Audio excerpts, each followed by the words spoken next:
Was Bournemouth's win against Wolves the most satisfying this season? We give you some reasons as to why it might be. Plus, should we be reading into Neto being dropped by Travers a little bit more than what we are? Plus, what about the VAR calls? Should we be sympathetic towards them too? Plus, this weekend, Brighton at home. What has happened to them? Welcome to the big Back of the Net match preview. My name's Sam Davis. My name's Tom Jordan. And Tom, it was a very welcome 3 points in the Midlands, in the Black Country. In the week. And you know what? Out of Villa and Wolves, if you're going to win one, why not beat your former manager? And we did it well, although squeaky bum at times. Yeah, no, definitely, mate. I think we said before the Villa game, you want more always, you never know, but really you want to get 3 points if you can. And if you had to pick one, yes, there's a nice little bit of needle there, but also because Wolves were, I think we were already a point below them before the game, so obviously now we're ahead of them. So, it was good. But as you said, mate, it was, ended up, people will look at it and go, Wolves got unlucky with some calls and it was only 1-0. But if you watch the game, it was men v boys. We absolutely battered them. I think it was one of our best first halves of the season. Yeah. If it was only for taking our chances, some of the football was so good to watch. And if you go back to last season when we were on the beach and got safety, it wasn't like that to watch. So really enjoyed it. And Wolves fans were singing it's not football anymore. And I wasn't sure if they were talking about VAR or their new head coach, to be honest. But you're harsh. Yeah, it's all a bit of banter, mate. Everyone takes it a little bit too seriously, don't they? It is. Calm down. Right, we need to concentrate on the last games for both sides then, both Bournemouth and Brighton. So yes, of course, we'll talk about very briefly our win at Wolves. Plus, we need to glance at Brighton's battering on Thursday night at the hands of Manchester City. But what about the last game? We played Brighton at Dean Court. It wasn't a good one. Right, we are in. Let's get to our seat, eh? Come on. Oh, beautiful place.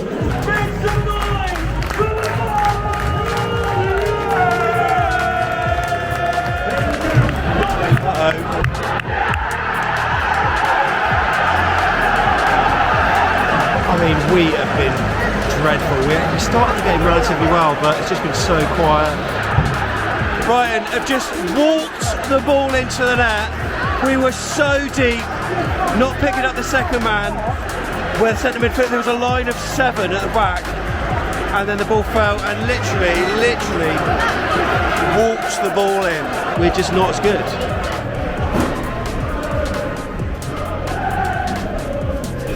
Left early and, the whistle's actually just gone.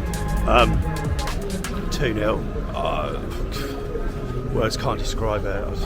Yeah, not a great one. 2-0 win for Brighton nearly a year ago exactly. In fact, it was April 2023. Evan Ferguson opening the scoring and then Junior and Sizo basically walking in towards the end. Do you remember that? Yeah, it was a difficult one. Now, that season, Brighton ended up in 6th with 62 points qualifying for Europe. Now this season, their form continued. In their first 6 games, Roberto De Zerbi had 5 wins and a defeat. One of those wins was against us, and that was a 3-1 win. Brighton at that point in time were 3rd, Bournemouth 17th. But look, our form has notably picked up, so much so. I saw this league table on Twitter. Don't know if you saw it, Tom, of the last 25 games. We look all right. Yeah, we've done all right, mate. We'll be looking at Champions League, won't we, a little bit? Yeah, it's crazy, really. And you just look back to that start.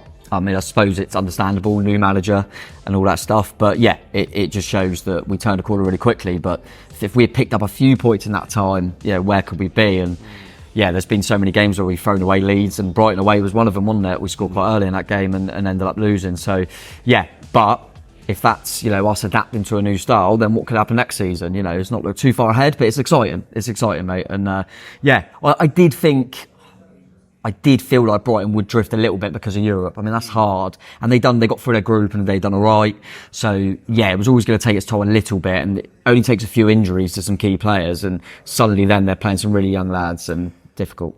That league table maybe summed up a little bit how Brighton have declined recently. And indeed, in their last match against City, where City was scoring for fun. I mean, yes, it is Manchester City, but usually Brighton would give teams like that more of a game, and it would be a little bit closer than what it was. I think there were some really good things from Brighton. You can see the way they play, and at times it's very brave, certainly against the high press of Manchester City. But Man City have just got that quality, haven't they? But they haven't been the same. Can you put it entirely down to Europe, like injuries? Because there's a certain player that's been out for them in Mitoma, and it seems that since he's been out, they've not really been the same. They've been reliant on goals from other areas, and they've not been forthcoming. Yeah, they're always a good side, like you say. They always play the same way. But interestingly, with our last opponents, Wolves and Neto, who obviously was out for them, and they've declined since. And sometimes if you're that sort of side, and Brighton are a better side, but you need that little bit of magic. A little bit, you look at us, we're playing really good football, but if you took Dom Solanke out, and we even struggled when, say, like Semenyo was out, and, you need them players that can just pull something out of nothing sometimes, and, they've really missed Mitoma. I think everyone forgets how incredible he was last season, because he's been out for so long. He was out with the Asian Cup and injury as well. I think it's a back injury at the moment, but he was out for a couple of games in January as well. But we even got some stats that we worked out. So Brighton earned 27 points prior to Mitoma going on Asian Cup duty. And I think he played a couple of games after that as well. So we worked that out. It's an average of 1.5 points per game. Since his availability dropped, they've only taken 1.2 points per game, which maybe says it all. That's just 17 points in games that he's played 45 minutes or more. Yeah, I think if you just take out a key cog of the way you're working, it's going to take a little bit out of you. I think Brighton deserve a lot of credit for we all know some of the players they've missed, and I'm sure they're happy to get 100 million for Caicedo. And Basuma was before that, and they always get players come through, and it's brilliant. I even watched them against City, and they were playing a young lad called Barco, who was playing kind of left back, wing back, and he's a teenager, and they're just chucking him in against City. They do give him an opportunity, but you miss a little bit of quality like Mitoma, and it's going to make a difference. Of course it is. Well, in his last match that he played before injury, they were in Europe. Now they're in bottom half. Yeah, no, it's mad. I mean, why are they in bottom half? Who've got into the top half? That sounds worse than what it is. Look, they're 11th and they have got games in hand on us as well, but they don't seem to be the same side. But I certainly admire Roberto De Zerbi and the way he plays football, and he's a manager that was as good as Bournemouth manager, wasn't he? He was almost signed and sealed, but not quite delivered. I think the takeover needed to go through, because I think the optics of a Ukrainian manager under Russian ownership wouldn't have been good. But in that period of time where there was a bit of a limbo, Graham Potter, of course, he went on his way to Chelsea, so Brighton swooped and got De Zerbi in. But he could have been ours. He could have. Don't matter now, is it? We got your own.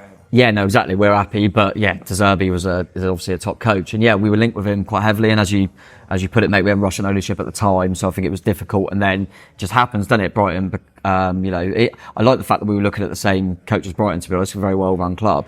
And I think that's why there's been so many links with Liverpool, because if Brighton fans don't know, Rich Chews obviously has left us, is going to Liverpool. So he obviously clearly wanted De Zerbi. So if he's got a say in who the next Liverpool manager is, that's why he's probably been given a link there. But so it seems at the moment they're going, their first choice is the final manager, so they should be able to keep hold of him. But I think going back to Mitoma and all that stuff, I think just even if you're Brighton, are a very, very good club, if you miss a few key players, it could make a hell of a difference. It does to virtually everyone apart from them real big boys, and probably even just City. But I actually thought, I watched the game against City, and as you said, I thought they played. I always respect the fact that they just keep playing the same way, try to play out. Against most teams, they'd have got to kind of the latter stages of that game well in it. City just take the chances. They're clinical as hell. I remember playing them and we were doing really well for half hour, and then we were 3-0 down at half time. That is Man City. So I don't think that will hurt them too much, because there were still some good parts. And I said it to you before we come on, it's all about if you get your press right. If we get your press right, we can nick something off them. If we don't, they could beat it really quickly and they could be in on us. So it could be, we could get our press right and beat them comfortably. Equally, if we don't, they could batter us. I think it's one of them games. It's really, really open. So really an intriguing one. I'm looking forward to it. Let's check out the league table then. Bournemouth has cracked the top 10. There we go. Doesn't that look good with Cherries 10th there? And then if we go to the form table as well, we can see that Brighton looks 17th at the moment compared to Bournemouth that are in 9th place. And look, Brighton's running, by the way, looks horrible. So I think that if we win our game against them, there's a high chance that we could finish above them. Now, of course, the Wolves win on Wednesday night helps us to be in 10th position. And that performance really was very similar to some of the last four, where the first half we've almost blitzed teams, but the games have been closer than what we've wanted, and in some cases we've lost them as well. But I thought against Wolves we were dominant, and really that carried on into the second half as well. I'd say 2/3 of that game we were all over them. Yeah, I'd say a good hour, for sure. And I think, yes, obviously we've led in all them games, but this one was different in the sense I thought, yes, we've been good in all them games, but this game I thought we were just sensational. We didn't really let them in. I remember Mark Travers producing a good save. Yeah. But yeah, it was just attack after attack. They couldn't cope with us, couldn't cope with Clive. I thought Scott done a really good job in that 10. And yeah, we were just causing problems, and you just thought we're not going to score. And then when you get the goal, you think, right, that's it now. I think if we had scored early in that second half, it could have been any scoreline. Unfortunately, fair play to Wolves without playing well. They managed to keep it at 1, and then obviously the game changes because of obviously we've got to send it off, and then you've got to tweak the way you play because you've got less players. And we actually showed a different part of us, which was nice as well. But yeah, we were absolutely dominant throughout the game, mate. We were brilliant. And yeah, Wolves, and Gary said that was probably one of their worst performances of the seasons. But, I think we deserve credit for that. It means the opposition obviously done something right. Obviously when we played them last time at home and they won late, they spoke in detail, didn't they, on Monday Night Football? Gary showing how he tactically worked out Bournemouth to win that game. So I'm looking forward to Iraola going and doing the same with Carragher, because if you want to know how it is someone out-tacticking, is that a word? Tacticking? Yeah, I think, the other manager, because it was an absolute domination. But I think Wolves will probably a little bit be like, I'm glad for them VAR decisions, because it means that's the talking point now, not how bad we were. Yeah, absolutely. And look, we'll come on to those VAR calls, because I think in some ways I do sympathise with Wolves. Obviously, they've had it tough this season, but Match of the Day's coverage of it was poor. I remember them coming out of the interview with the Wolves player, I can't remember who it was, and they came back to the studio with, just after an interview where a Wolves fan was clearly frustrated and aggrieved at the decision, and Mika Richards sat in his seat smiling. He's always smiling, to be fair. He is always smiling, but it's just, oh, come on, have a little bit of dignity, Mika. But they did brush over the decisions, I think, and Wolves fans, Bournemouth have had it where there's only, a sentence, if that, not even a breath about AFC Bournemouth. They barely even spoke about Wolves. They talked about the decisions. They agreed with the referee. Said that, huh? They agreed. But is it though? I've been watching back. That Justin Kluivert one. Is Justin okay? He didn't make a meal of it, did he? Other players would, but is that in the same phase of players, the goal? Yeah, that's the difficult one, isn't it, being serious about it. That's the one. It is a foul. He just swiped him in the face. But yeah. Often that would be a red card. If he looked back, saw Kluivert there, and then raised his elbow to his face, which Remember he did. The last time we played Wolves before that, Lewis Cook got sent off because he brushed Hwang's face. What did Hwang do? He goes down like a sack of spuds. What did Lewis Cook get? He got a card. So I think Wolves should be going, thank you, Justin, because now we've still got Cunha. So I actually think they've got away with it. Okay, what about the next one then? Next one? Never a red card. Well, the Kirkes one. Never a red card. I've seen it, but I think it's reckless. I think it's rash. I think it's a bit silly. He doesn't need to go. He does do that a little bit too much. Goes to ground. He's very highly strung, isn't he, Milos? Yeah, but his feet are on the ground. He's almost bent his knees to try and get out of it. Don't think it was a red card in my opinion. I could see why it was given, but yeah, it's difficult when players go into challenges fast. Yeah. There seems to be an element of risk whether you take the ball or not. Even if you get the ball, just the speed of the challenge sometimes in refs' minds it makes their decision for them. But it was one of them that I've watched it in slow motion and it doesn't really make it that clear. So I can see why it's not been overturned. And then the VAR so-called controversy. Obviously that was offside, but just about. It was just about. Thought he might just be on. I think it was Lloyd Kelly's back foot. But when obviously they got all their lovely little lines out, it was just offside. To be fair, probably didn't hurt him quite as much because the goal wasn't given anyway, whereas the other one was. But it's a bit like that's the thing with VAR. So what I don't understand is Kirkes' one, for example, the ref gives a red card, so I knew that would be a red card. If he'd give a yellow, it wouldn't have been overturned to a red. So yeah, it is what it is. But yeah, I think Wolves should be really pleased. A smack in the face, got a yellow, and Kirkes going in for a little bit of a rash tackle, got a red. So they got the decisions on the night, and we still managed to get the job done, mate. We also need to mention, I suppose, Neto being switched out for Travers. And it was, you know what, Travers, I don't think had a game where he was overly tested. No. I think that there was a very good save in the first half. I think most keepers would have I still think Neto would say that. probably made. Neto would have easily saved that, I'm sure. But I felt more, I don't know, reassured with Travers there. And there were a couple of clips that will pop on screen where some crosses came in. Yeah.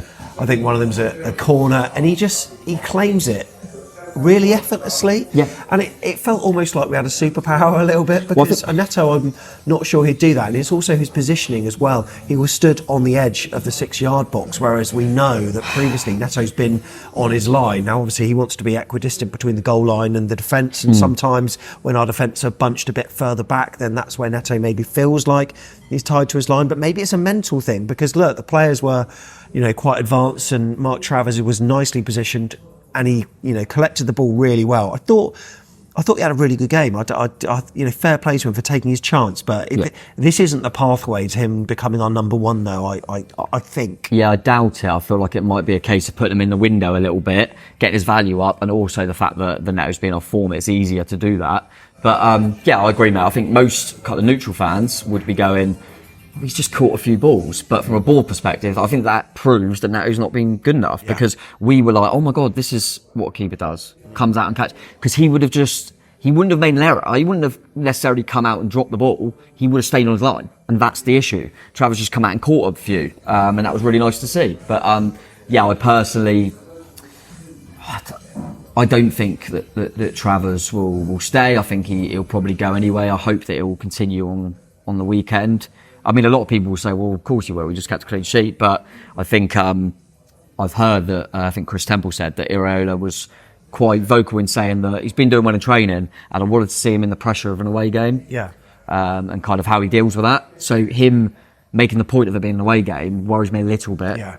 But I think it would be harsh to leave him out now. So but it was really pleasing, mate, just to see, obviously the clean sheet, he didn't have loads to do, but just catching stuff and that, it was it was nice. And equally, I think I said afterwards, it was also nice, we got no kind of hatred towards anyone. I mean, Neto seems like a good guy, bloody captain, for example, but just don't think he's been good enough as a goalkeeper. But it was nice to see him at the end come over and really be celebrating. So he's obviously still part of it, and he must know. I mean, he's a professional goalkeeper. He knows he ain't been good enough. If he thinks he's been good enough, then I would worry even more. So, yeah. Some of the internet cafe weirdos were calling you fruity, fruity little fella, for some of your I don't mind that. opinions on... especially if it's a fruity lager, yeah. Oh, God, yeah. Yeah. But do you think fans in general have been maybe a little bit too reactive on Neto? Because there are some stats out there on FB Ref that puts him in a very good position when you compare the sort of lead 20 keepers for each Premier League side. Do you think we've been maybe overly critical, or is it just we're just going on the eye test, aren't we? Yeah, we are. I think stats can be a little bit misleading with goalkeepers. Yes, it's a difficult one. It is a difficult one with statistics. You've got to look into it. But yeah, it's just an opinion. I don't obviously go to every game. I just don't think he's been great. But I'm not saying he hasn't had good games. He definitely has had good games, and he's kept some clean sheets and stuff like that. But yeah, just for me, I don't think he's been good enough, and I think it was the right time to give Travers a go. We're in a nice position where we're able to do that. So yeah, I would absolutely love it if when Neto plays again, which I'm sure he will. Yeah. He's sorted himself out, and he's brilliant for us, because that's what we want. We do love him. Yeah, he's a good character. Yeah, absolutely. Let's take a look at a table that you've probably not seen for at least 5 days. Baseline tracker. Oh, get it out. AFC Bournemouth. That win at Wolves, because they are a side that we're playing away, we automatically get +3 points. You also get +3 points when you play one of the top 6, either home or away. So if we lose against Brighton, we will lose 3 points, but they could gain 3 and close the gap. Forget the league. I'm worried about the baseline tracker table. Exactly. That's all you need to worry about. But it is sort of indicative, really, on where teams are dropping their points. Now, if you haven't noticed already, we're at the QP again, the Queen's Park Hotel. It's going to be open from 11 o'clock on match day, so make sure you get down here. And you know what you get, Tom, each time you buy a beer from behind the bar? Oh, go on, remind me. A little raffle ticket.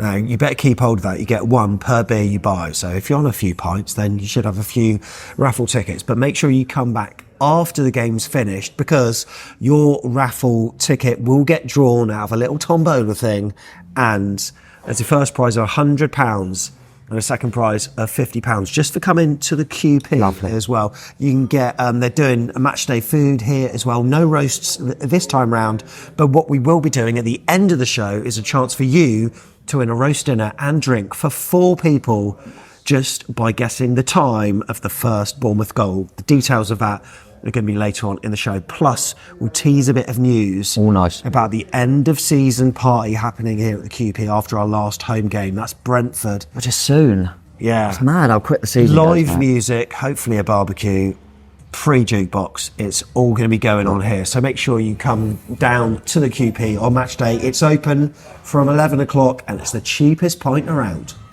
Right, Tom, we're going to take a look at the recent results for Brighton. Of course, they've been in Europa League action. We'll sort of go from the start of March. Okay. And this little run maybe symbolises where they're doing well and where they're not. They've been up and down, to say the least. Yeah, interesting one. One that they got absolutely spanked by Fulham, which was a bit of a surprise. And I wonder if they had the Roma game on their mind. But then they got spanked by Roma. I mean, Roma are a good side. So, yeah, they found it difficult.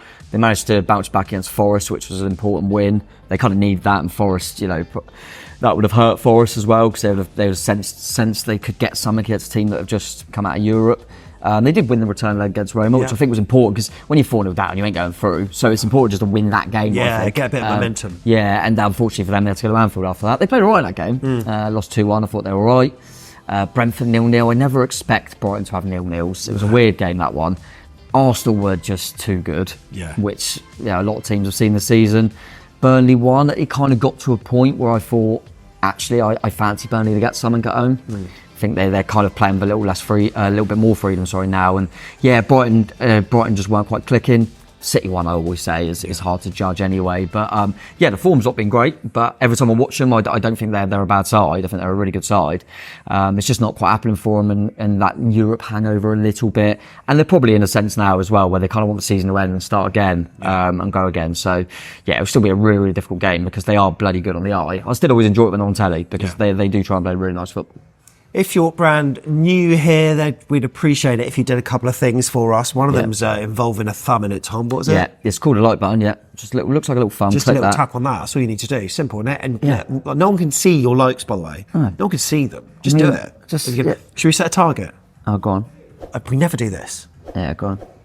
I don't know how many we normally get. Nor do I. 250? Would that be all right? Sounds 250, please. That'd be massive. Do that. And also...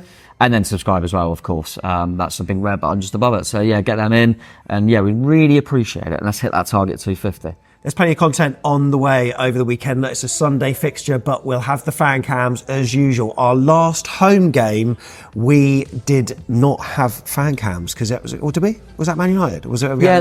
No, you're right, Man United. So back to doing that. That'd be really nice. Tiggs will be behind the mic on that, and then we'll have the vlog.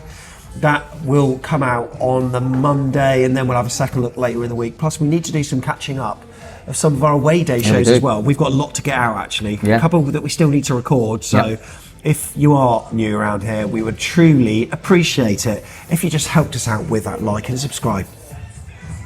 Right, Tom is looking up team news at the moment. We're going to be coming on to it shortly, but let's just take a look at Brighton and their last 4 games. By the way, they haven't scored in the last 4 games. Well, they have, but it was an own goal.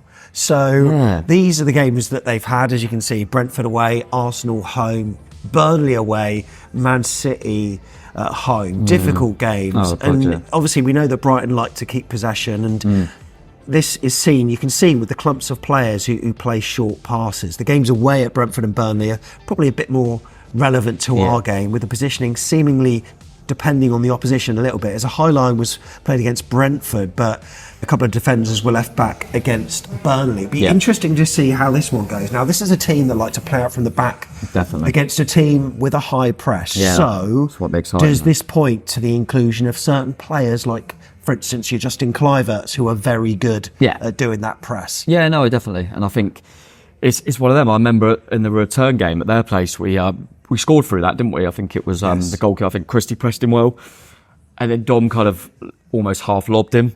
And yeah, I think it's one of them games where if we get our press right, then we could hurt them. But what goes with that is if they beat your press, they are in.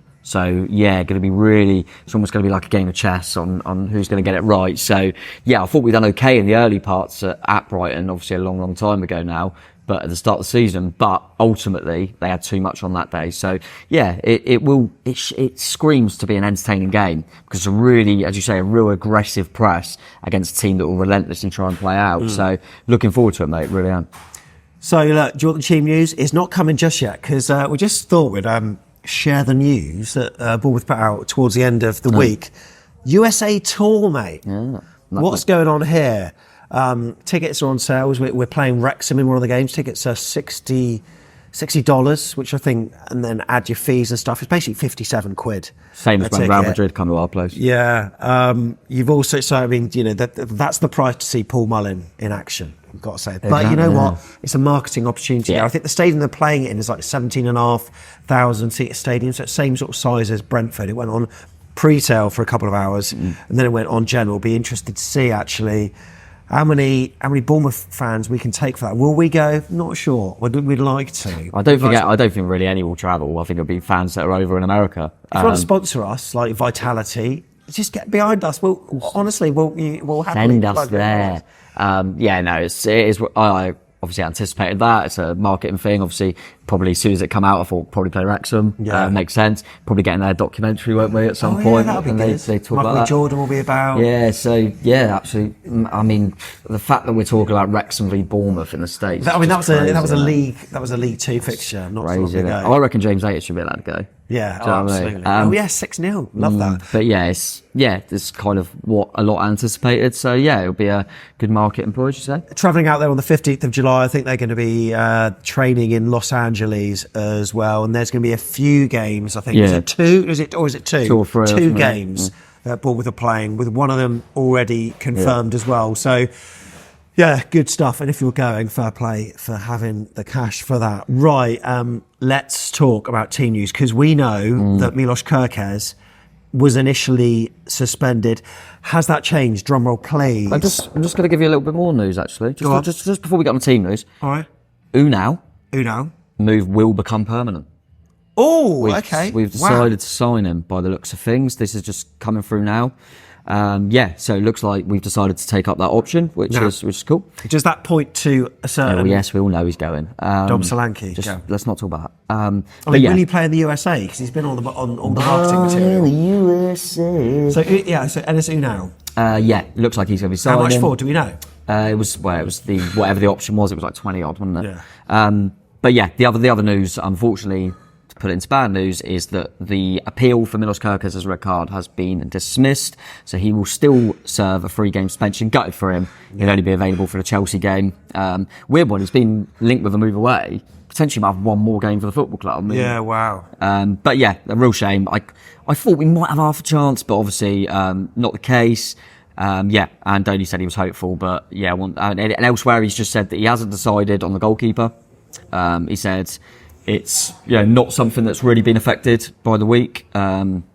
He's just going to make a call later on. So he probably would say that regardless if he had made the call. But apart from that seems to suggest I was a bit worried about Senesi when he come off against Wolves, but it sounds like it was more of just a cramp issue, so hopefully he should be fine. So just looks like we're going to be without Milos, mate. Doesn't look like anyone's kind of returning or anything. So if you're a Brighton fan and you're wanting to see our complete list, here you can see it on screen. Of course, Ryan Fredericks, who you might have heard of, he's sadly not available. What? Marcus Tavernier, not available. Sinistera as well. Romain Favre, not available. So Kerkez, we know, ruled out.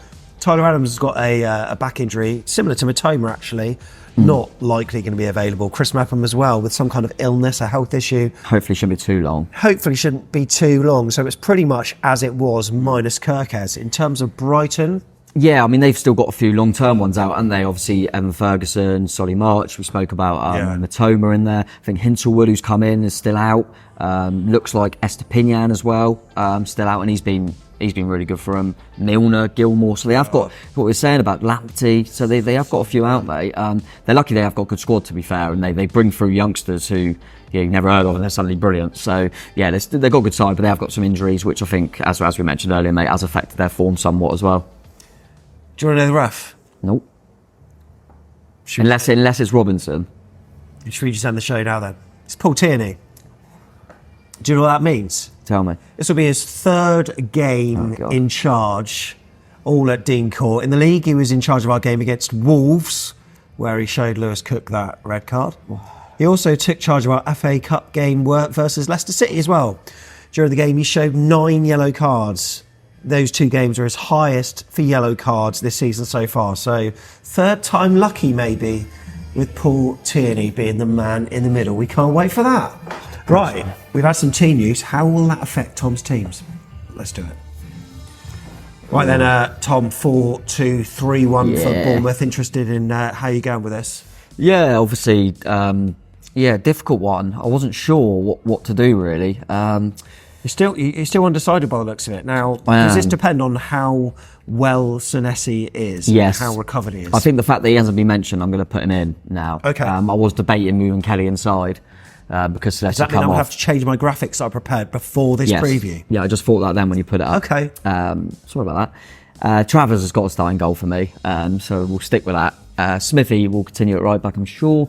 Gonzabani, obviously. But yeah, I'm going to put Senesi in now after seeing that and put Kelly at left back because obviously Kirkes is appealed and go through. Cook and Christie were sensational in the week. They'll continue in that midfield, I'm sure. Semenya on the right, assuming he's fine. Scott continuing the 10. Called it the night that he'd go in there, and it worked quite well. And Clive looked good from a wide position, so he'll stick there. And even though Unai looks like he's going to sign, he's going to play Tom Solanke up front. So just that one change that's in force, really. I suppose what that means if Senesi has got a tweak or kind of spot, pings, like anything pings, then it means Kenny can move across, put Ouattara in maybe or whatever. So, or even, I would probably suggest Ouattara, but you can even make a case for Aarons. Yeah, absolutely. Or Smith, and we have got Hill, and we have got some options there. Fortunately, with Kirkes being out, but that's what I'm going to go with, mate. And Brighton, then they're 4-2-3-1. What are you calling it? Yeah, it's just tough for Brighton because they're so bloody expansive and flexible in their system. But they're the only team in the league that rotate their goalkeeper. It's mad. They rotate like nearly every week. And I was just looking into it because Steele played against City, and I was looking into it, and he tends to put Steele in sometimes against the bigger boys. Because he's more steely. Pathetic. I'm going to bring Verbruggen back in for this one in goal. Veltman, right back. Continue with Van Heck and Dunk at centre half. So I'm going to bring Igor in at left back. They played that young lad, as I mentioned earlier in the show, Barco, but I think they'll bring Igor back in for this one. Yeah. Pascal Gross and Baliba in the middle. Adingra was resting in the week. I like Adingra, a very good player. I think he'll start kind of off that right side. Moda in that 10 kind of role. João Pedro off that left, but he'll come in a lot. And Daddy Welbeck, who I believe, because there's been a few own goals that they've scored, I think Welbeck is like one of their only players to score this year. So I think, rotate a few there. I think Lallana started in the week, but I always think, forget how old he is now, but I think he'll be rotated. And he's always a weird one because we never know whether to boo him or cheer him. Lallana. But that's what I'm going to go for, mate. But it's really hard with Brighton because they do mix it up a lot. But that's what I'll go with. So make sure you are down at the QP on Sunday. We're going to grab a prediction from you. What I'm going to ask you to do this time, right, is put your score prediction, but also put where in the world you're watching from as well, because we would like to know. Put it in the description, put it in the comments, your scoreline and your location where you are now. Tom, what are you going for? And they've also got to do the little minute, haven't they? Yeah. You do that. I think this is tough. It's really tough to call because I think we're in a good place. And you look at that form and it is bad for them, but I just think they've got a little bit of quality as well. I'm going to go for a Desmond. I'm going to go for a 2-2.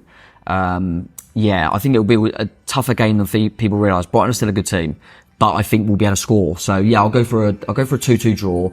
Dom will obviously score, and I think now looks like he's going to side Unai off the bench for a late 2-2. Right. What are you going for? So there you go. You've typed in your prediction. You're just about to hit send, but don't wait for a minute, because how would you like to win a Sunday roast for 4 plus a drink each at the QP? Well, you can do so easily just by guessing the minute of the first Bournemouth goal. Now, there are a few little stipulations with this, yeah? Go on. No comments there that have been edited afterwards, right? No, of course, like, if you've edited the comments, we're not accepting it. And also 1 per person. So don't flood the comments with multiple quotes of like 18th minute, 19th minute, 20th, just 1. And also, look, if you do want another go to enter, you've not only got YouTube, You've got the comments on Facebook, because we're going to be posting it there as well. Plus on X as well, on the old Twitter.